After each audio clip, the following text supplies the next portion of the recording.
His Excellency Minister Jerzy Kwiecinski, Ministry of Investment and Economic Development, Mr. Michael Kutika, Acting COP24 President, Ms. Patricia Espinosa, Executive Secretary, UNFCCC, Excellencies, distinguished delegates, friends, ladies and gentlemen, a very good morning to all of you. Pozdro Virginia, Nairobi. Greetings from Nairobi. Although I sincerely regret that I am unable to be with you in person today, I am delighted to share with you a few remarks as part of the official opening of this important summit. I would like to begin by congratulating the government of Poland and the United Nations Framework Convention on Climate Change for organizing this 24th session of the Conference of Parties and this urban summit to discuss the crucial role of climate action in cities and human settlement. This event comes at an important moment, connecting three global trends and international agreements: the Sustainable Development Goals, climate change and the Paris Agreement, and urbanization and the new urban agenda. I would like to continue by sharing three key messages. 1. As we have been reminded by the scientists from the Intergovernmental Panel on Climate Change in their global warming of 1.5 degrees Celsius report about the monumental efforts that will be required to rein in global warming, cities play a major role in helping to solve the climate challenge. We need climate-friendly cities as the urban population is expected to rise to nearly 5 billion people by 2030, when 3 out of 5 people will live in cities. Although cities around the world only represent 0.5% of the total land area, their ecological footprint is massive.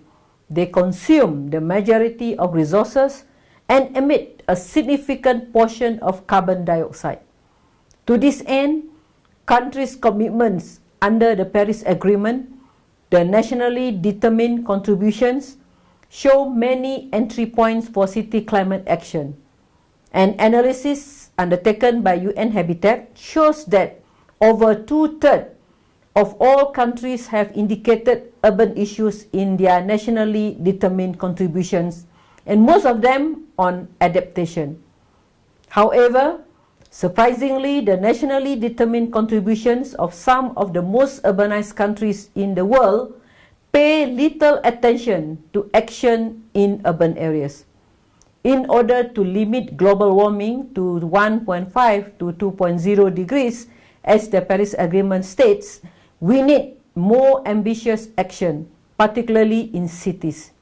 In this context, it is very encouraging to hear that some of the policy cities gathered here today are ready to commit to more climate action.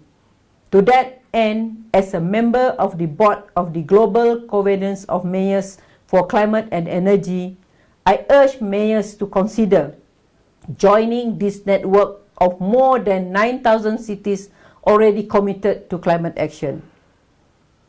Number 2, UN Habitat is playing its part in raising the ambitions of urban climate action. Later this week, I will commit our agencies to support parties to strengthen their urban climate action in nationally determined contributions, should they request us to do so.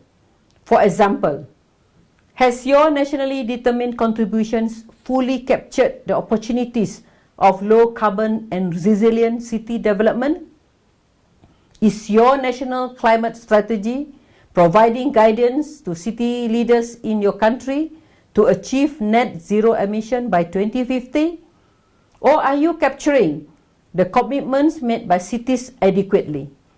Carbon neutral new buildings or zero emission public transport are some of the climate actions that are being implemented in Poland today.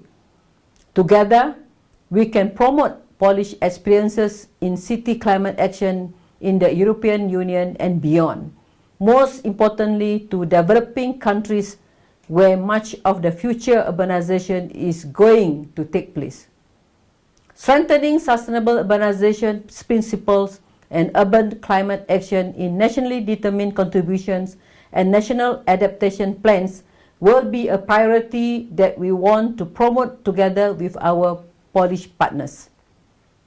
Number 3, the new urban agenda, which along with the Sustainable Development Goals defines UN Habitat's mandate, is an exceptional opportunity to rethink urbanization and to steer it towards low carbon and resilient pathways. But we cannot expect different outcomes from the past unless we plan, build, and manage cities differently.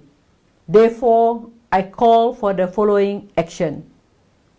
We need to plan differently, designing compact, connected, integrated cities and human settlements that optimize land, resource and energy use.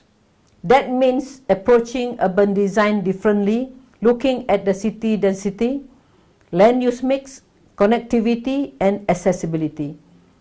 Urban form and structure significantly affect the vulnerability to climate change and the overall greenhouse gas emissions. We need to build differently using resilient, enhancing and low carbon building materials and technologies that can withstand the impact of global warming and reduce emission. And we need to manage cities differently, improving investment in climate action, providing the necessary capacities and resources to more ambitious action on adaptation and mitigation. Without action on climate change, attainment of sustainable development will become impossible. Finally, the transition towards more climate-friendly cities has already begun in some countries. It is encouraging to see such a summit of Polish leaders committed to the same transition in your country. UN Habitat will support you in these endeavors in all the ways we can. You can count on us. I wish you a successfully urban summit and a successful UN Climate Change Conference in Katowice. Thank you.